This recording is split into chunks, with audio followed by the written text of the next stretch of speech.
In the autumn of 1944, Field Marshal Bernard Montgomery, the notoriously cautious hero of El Alamein, sat down to draft his official assessment of Operation Market Garden. On his desk lay the grim reports of the British 1st Airborne Division at Arnhem. Thousands of his elite paratroopers were dead, missing, or marching into German captivity. Yet, Montgomery offered no resignation, no apology. Instead, surveying the wreckage of one of the most devastating Allied defeats in the West, he formally claimed the operation was 90% successful. How does one of history's most celebrated commanders look at a military massacre and officially declare it a near-total victory? The answer lies not in the familiar legend of a heroic last stand at a bridge, but in the bitter clash between military ego and political accountability. This is an investigation into the lethal price of absolute commander confidence. How did a famously methodical general, a man known for outright refusing to attack without overwhelming material superiority, suddenly champion a breathtakingly reckless gamble? And when that gamble collapsed, leaving his airborne forces decimated, how did the Allied High Command pivot to protect a national icon rather than demand answers? We are going to strip away the post-war mythology of a glorious sacrifice to expose a cold, institutional reality. A commander who ignored explicit intelligence warnings and then carefully constructed the 90% myth to dodge the blame. But to understand the true origin of this statistical fabrication and why a cautious leader suddenly threw caution to the wind, we must step back. We have to look at the desperate logistical trap the Allied armies had unwittingly built for themselves in the weeks leading up to Arnhem. By late August 1944, the Allied breakout from the Normandy beachheads had evolved into a euphoric, headlong sprint across France and Belgium. The German army appeared to be in total collapse, abandoning equipment and falling back in disarray. But this rapid advance masked a crippling operational vulnerability. The Allies had become victims of their own spectacular success. Every mile they advanced pushed them further from their only functioning deep-water port at Cherbourg. Modern mechanized armies consumed staggering volumes of resources, and by early September, the advancing Allied forces required over 1 million gallons of gasoline every single day just to keep moving forward. But the transport infrastructure was shattered. French rail networks had been methodically destroyed by Allied bombers prior to D-Day to paralyze German reinforcements. Now, that same destruction was starving the Allied advance. Everything, ammunition, food, medical supplies, and crucially fuel, had to be driven hundreds of miles by truck convoys over battle-damaged roads. It was an unsustainable logistical equation. By the first week of September, the mighty mechanized spearheads of the Allied armies ground to a halt. Tanks literally ran out of gas. This sudden paralysis ignited a fierce strategic and political battle within the Allied High Command. Supreme Commander Dwight D. Eisenhower favored a broad front approach, pushing all armies eastward simultaneously to stretch the retreating German forces. But a broad front meant rationing the dwindling fuel supplies equally across the entire theater. Two formidable, ego-driven commanders violently opposed this compromise, competing ruthlessly for the same limited resources. In the South, the brash American general George S. Patton, commanding the Third Army, demanded absolute priority on fuel, insisting he could blast his way straight through the Siegfried Line and into Germany. In the North, commanding the British 21st Army Group was Field Marshal Bernard Montgomery.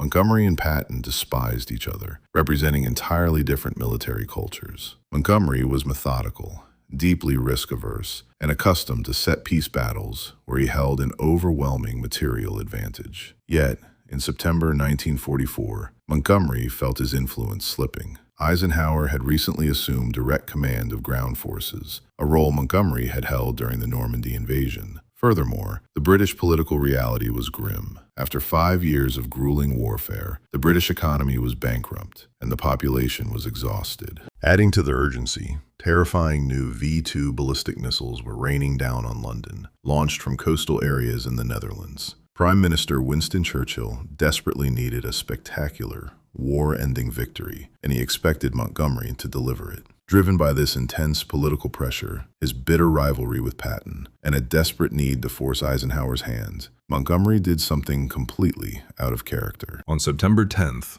During a tense meeting with Eisenhower in a grounded aircraft in Brussels, Montgomery presented a plan that abandoned every rule of his cautiously built doctrine. He demanded priority over all Allied supply lines to execute a massive, single-thrust offensive through the Netherlands, outflanking the German fortifications entirely. The plan was audacious, relying on speed, surprise, and an unprecedented use of vertical envelopment. It was divided into two distinct parts. The airborne phase involved dropping 35,000 elite British and American paratroopers deep behind enemy lines. Their objective was to simultaneously seize and hold a 60-mile corridor consisting of several key bridges over the Dutch canals and rivers, ending with the massive highway bridge over the Lower Rhine at Arnhem. The ground phase was an armored column of British tanks that would punch through the front line and race up this airborne carpet, relieving the isolated paratroopers and crossing straight into the industrial heart of Germany. Montgomery argued that this daring strike would collapse the German war machine, secure the Ruhr Valley, silence the V-2 rocket sites,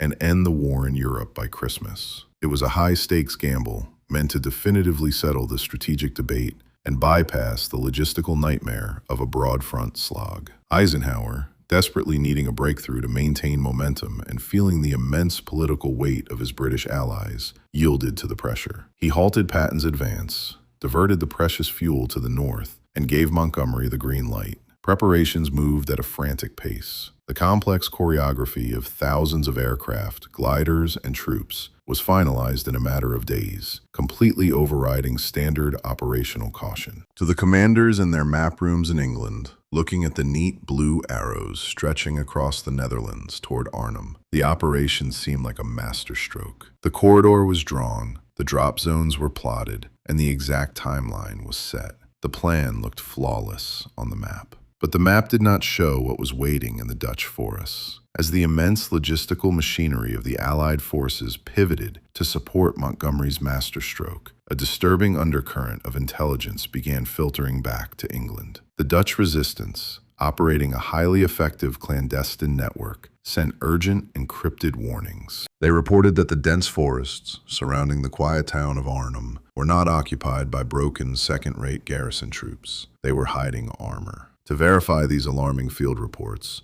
the Royal Air Force dispatched unarmed Spitfires equipped with high-resolution cameras. Flying dangerously low over the Dutch countryside, they swept across the exact areas designated for the British parachute and glider landings. Back in England, the freshly developed prints were rushed to Major Brian Urquhart, the chief intelligence officer for the 1st Allied Airborne Corps. Staring through his magnifying loupe, Urquhart saw a catastrophe taking shape. Hidden beneath the canopy of trees, parked perilously close to the primary drop zones, were the unmistakable silhouettes of German tanks. He identified elements of the 9th and 10th SS Panzer divisions. These were not shattered remnants. They were elite, battle-hardened formations quietly refitting after the brutal Normandy campaign. Armed with this undeniable evidence, Urquhart requested an immediate meeting with his commanding officer, Lieutenant General Frederick Browning. Urquhart laid the photographs on Browning's desk and explicitly warned that dropping lightly armed paratroopers on top of 2 SS Panzer divisions would result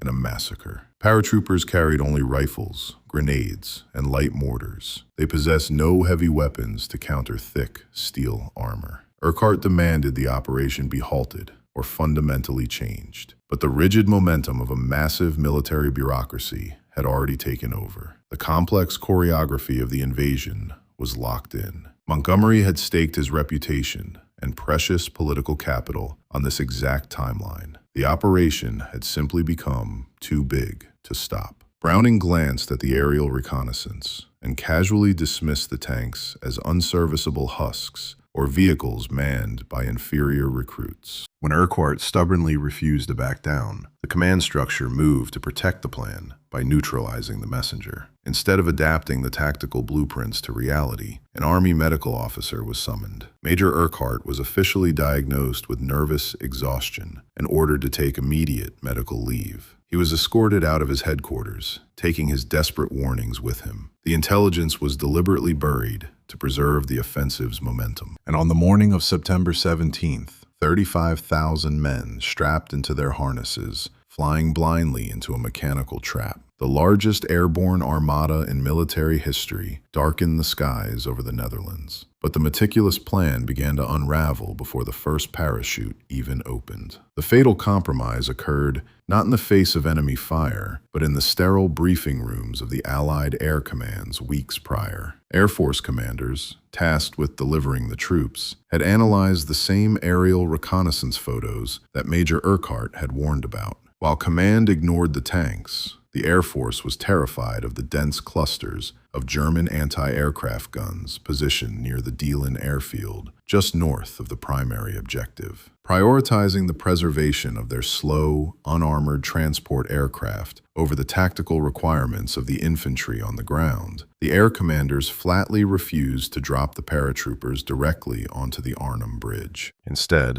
a devastating compromise was struck. The drop zones for the British 1st Airborne Division were plotted on open heathland near the villages of Wolfheze and Oosterbeek, anywhere from 6 to 8 miles away from the bridge itself. In peacetime, marching 8 miles is a brisk morning hike. In combat, carrying heavy equipment through unfamiliar terrain while trying to maintain the element of surprise, it is an eternity. As the men hit the ground and unharnessed, the sheer distance immediately robbed them of their greatest weapon, speed. The Specialized Reconnaissance Squadron, equipped with armed jeeps and ordered to race ahead to secure the bridge in a coup de main operation, met disaster almost instantly. Many of their specialized gliders had snapped their tow ropes over the English Channel or crashed on landing, leaving the squadron decimated. The jeeps that did survive the landing were quickly ambushed by German patrols hidden in the woods. To compound the friction, the division suddenly found itself deaf and blind. The dense, heavily wooded terrain of the Dutch countryside severely masked radio signals. Furthermore, a staggering logistical error meant that many of the batteries for the portable Type 22 radios had been delivered without being properly charged, and several sets were fitted with crystals tuned to the wrong frequencies. Division Commander Major General Roy Urquhart found himself completely cut off from his battalions. Unable to communicate, coordinate, or issue orders, the highly trained airborne force fractured in the isolated columns, slowly walking toward an enemy they could not see. That enemy was closer than anyone in London could have imagined. Pure, catastrophic chance had placed the British drop zones practically in the backyard of Field Marshal Walter Model. Known as the Führer's fireman, Model was one of Germany's most brilliant defensive tacticians, and his Army Group B headquarters was situated in the Tafelberg Hotel in Oosterbeek, just a few miles from where the parachutes were falling. When the roar of Allied transport planes shattered the Sunday afternoon quiet, Model initially assumed the drop was a specialized commando raid designed specifically to assassinate or capture him. He rapidly ordered his staff to evacuate, throwing his personal bags into a staff car and speeding away from the hotel. But Model did not panic. He calculated. Within hours, he had relocated his command post to a safe distance and began processing the chaotic battlefield reports. Model looked at the map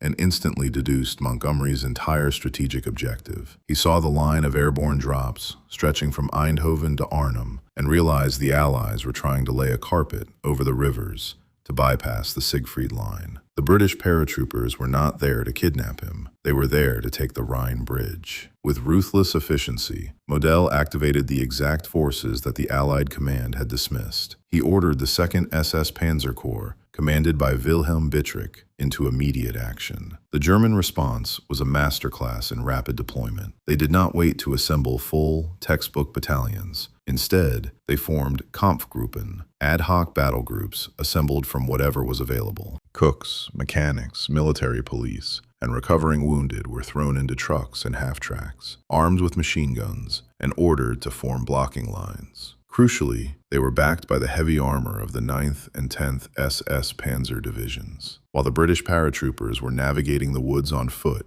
armed only with rifles and light mortars, highly mobile German armored columns were already moving into position to seal them in. The survival of the isolated paratroopers in Arnhem depended entirely on the rigid timeline of the ground relief force, British 30 Corps, waiting over 60 miles to the south. Commanded by Lieutenant General Brian Horrocks, This massive, armored column was scheduled to punch through the German front lines, drive up the airborne corridor, and reach Arnhem within 48 hours. But Montgomery's plan relied on an assumption that the German army was broken and would flee at the sight of Allied armor. Instead, 30th Corps was stepping into an engineer's nightmare. The advance had to be channeled up Route 69, a single, two-lane asphalt road elevated above the soft, marshy Dutch polderland. This topography dictated that tanks could not maneuver off the road. If a tank turned left or right to outflank an enemy position, it would instantly sink into the deep mud. The mighty, armored spearhead of the British Army was essentially reduced to the width of a single tank. At H hour, the ground assault began with a thunderous artillery barrage, and the lead Sherman tanks of the Irish Guards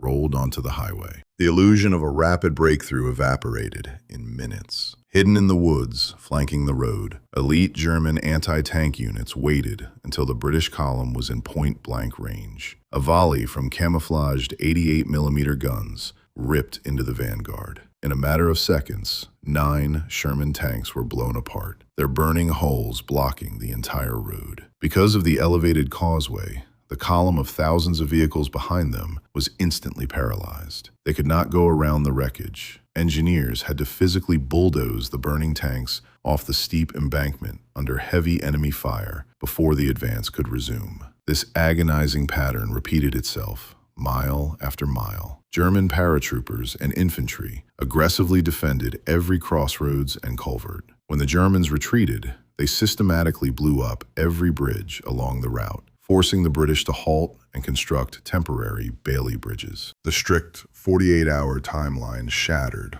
on the very first day. The relief force was bleeding time it did not have, while the men in Arnhem were running out of time completely. Inside the town of Arnhem, the situation was degrading into a mechanical slaughter. Against all odds, the 2nd Parachute Battalion, led by the fiercely determined Lieutenant Colonel John Frost, had managed to bypass the German blocking lines and reach the northern end of the massive highway bridge. It was a stunning tactical achievement, but Frost's 740 men were entirely alone. The rest of the division had been pinned down in Osterbeek by the rapidly expanding German armored perimeter. Frost's men fortified the residential houses overlooking the bridge ramp, preparing to hold out for the scheduled 2 days until 1010 Corps arrived. But the horizon remained empty of friendly armor. Instead, the SS Panzers arrived. The technological mismatch was stark and unforgiving. To fight heavily armored vehicles, the British paratroopers were equipped with the Piat, a spring-loaded, man-portable anti-tank launcher. It was heavy, had a punishing recoil, and required the operator to expose himself to enemy fire. Most critically, its effective range was roughly 50 yards. Against the 60-ton German Tiger tank, the Piat was virtually useless, unless a soldier could maneuver close enough to hit the thinner armor on the tracks or the rear engine deck.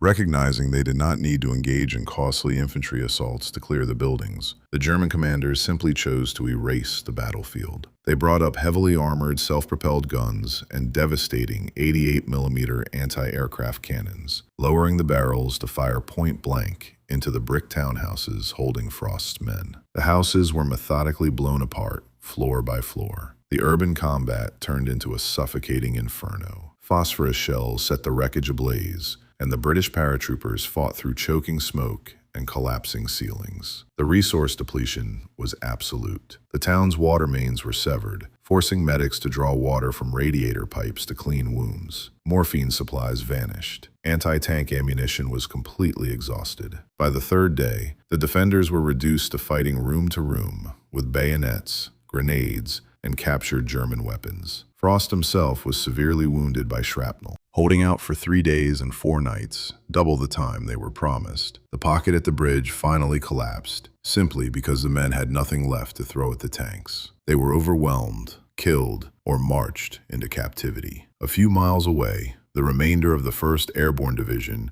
had been compressed into a tiny defensive pocket around the Osterbeek area, known to the men as the Cauldron. For days, they endured relentless, crushing artillery barrages from German mortars and howitzers. Medical stations in the cellars of local hotels were overflowing with untreated casualties, and the perimeter was shrinking by the hour. Across the lower Rhine, just a mile away, the lead elements of XXX Corps had finally arrived on the opposite bank. But the relief force had brought no assault boats, and the German artillery fire over the river was too intense to allow an armored crossing. The grand offensive had stalled just hundreds of yards from its objective. Recognizing that the division was facing total annihilation, the Allied High Command finally authorized a withdrawal. Operation Berlin was set for the night of September 25th. Under the cover of a torrential, freezing rainstorm, the remnants of the British elite airborne forces prepared to abandon their positions. The men tore strips from blankets and wrapped them around their heavy boots to muffle their footsteps. They were forced to leave their severely wounded comrades behind in the bloody cellars, alongside volunteer medical officers who chose captivity over abandoning their patients. In total silence, the exhausted, starving men crawled through the deep mud toward the riverbank. There, Canadian engineers operating small canvas storm boats began ferrying the troops across the swirling, treacherous currents of the lower Rhine. The Germans quickly detected the movement and illuminated the river with flares, sweeping the water with heavy machine gun and mortar fire. Boats were ripped apart. Men were swept away in the darkness, but the engineers kept crossing back and forth until the approaching dawn made it suicidal to continue. The mathematics of the morning light were devastating. Of the more than 10,000 British troops who had parachuted into the Arnhem sector, just over 2,100 managed to cross the river. Nearly 8,000 men were dead, wounded, or captured. The grand strategic envelopment was dead. The Arnhem Bridge remained firmly under German control, and the massive highway corridor the Allies had fought so bitterly to carve out led to nowhere. The battlefield went silent, but the political crisis in London was just beginning. As the true scale of the casualties reached Whitehall, Prime Minister Winston Churchill was forced to stand before a restless House of Commons and explain how a premier British airborne division had been effectively erased. Behind closed doors, the questions were sharp and dangerous. Members of the War Cabinet demanded to know who was responsible for launching an elite force directly into German armor. The finger of accountability pointed directly at Field Marshal Bernard Montgomery. But Churchill faced an agonizing political reality. He could not fire or even publicly reprimand his top field commander. After 5 grueling years of conflict, Britain was economically shattered. Montgomery was the untouchable hero of El Alamein, a vital national icon holding together the fragile morale of an exhausted public. Even more critically, Montgomery was the nation's only heavyweight counterbalance to the rapidly expanding dominance of the American military machine. If Churchill dismantled Montgomery's reputation over Arnhem, he would permanently cripple Britain's remaining leverage against American generals like Eisenhower and Patton. Montgomery was simply too big to fail. To protect their commander and the nation's standing, the British establishment scrambled to neutralize the strategic failure. The government machinery initiated a profound pivot, deliberately reframing the catastrophe. The public narrative was aggressively shifted away from ignored intelligence and operational blunders. Instead, it focused entirely on the breathtaking bravery of the trapped paratroopers. Arnhem was rapidly institutionalized, not as a catastrophic command failure, but as a glorious, tragic sacrifice, a defiant last stand against impossible odds. Churchill had successfully constructed an impenetrable political shield around his most difficult general. But while the Prime Minister managed the public fallout in London, the military bureaucracy still required a formal post-action accounting. Montgomery had survived the political firestorm, but he now had to sit at his desk and officially explain the disaster on paper. Secure in the knowledge that Churchill had guaranteed his political survival, Montgomery went on the offensive. But this time, his battlefield was the paperwork. Sitting in his headquarters, he drafted the official post-action assessment that would ultimately pay off the opening question of this history. He completely bypassed the catastrophic destruction of the British 1st Airborne Division and the willfully ignored intelligence warnings regarding the German SS Panzers. Instead, he zoomed the map out.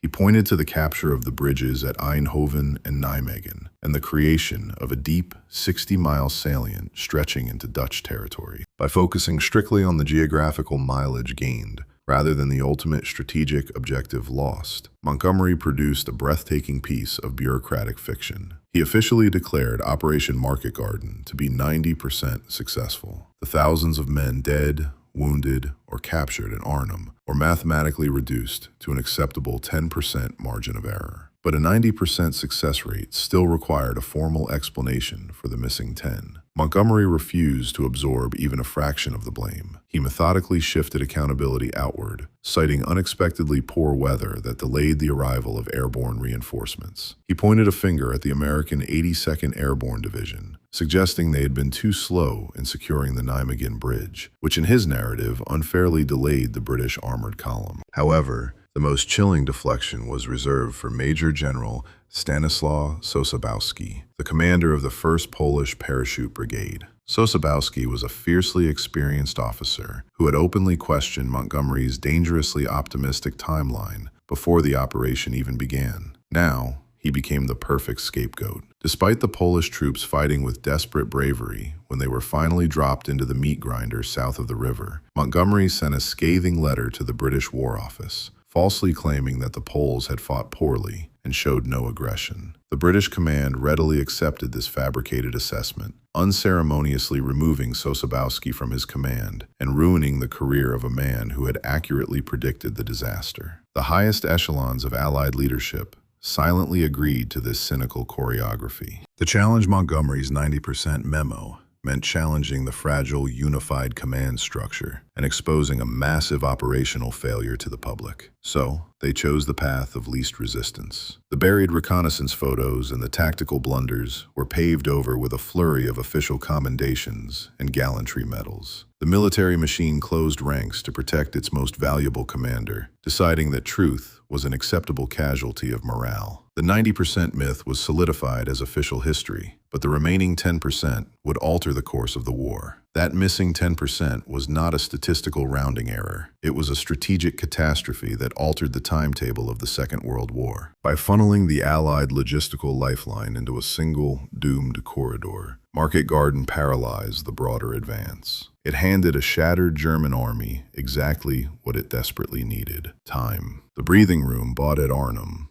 allowed the enemy to quietly rebuild their mechanized reserves. Within 3 months, those refitted panzer divisions would be unleashed through the Ardennes in a devastating winter offensive. The gamble did not end the war by Christmas. It guaranteed the slaughter would drag into the spring of 1945. For decades, the political shield surrounding Montgomery held firm. The myth remained intact, protected by national pride. It was not until 14 years after the last paratrooper was pulled from the Rhine that a crack appeared in the facade. In a rare, deeply buried admission in his 1958 memoirs, Montgomery finally conceded the truth. Stripped of wartime political pressure, he acknowledged that Market Garden was a mistake, confessing the operation was driven by his own uncharacteristic overconfidence. It was a quiet confession that arrived far too late for the thousands of men buried in Dutch soil. The tragedy of Arnhem exposes a grim reality of industrial warfare. When a commander's personal prestige is elevated into a vital pillar of national morale, accountability becomes a luxury a government simply cannot afford. In the ruthless arithmetic of high command, the lives of frontline soldiers become the currency spent to cover up a general's mistakes, leaving a final, lingering question about how we write our history. Operation Market Garden did not end the war by Christmas, but the doomed offensive over the Rhine proved that even the most meticulous and celebrated commanders can be completely blinded by their own carefully constructed mythology. The bitter legacy of Arnhem extends far beyond the thousands of elite paratroopers sacrificed for a fundamentally flawed plan. It rests in the bureaucratic silence that followed. It stands as a permanent, chilling reminder that the history of a military disaster is almost always written by the very men who ordered it.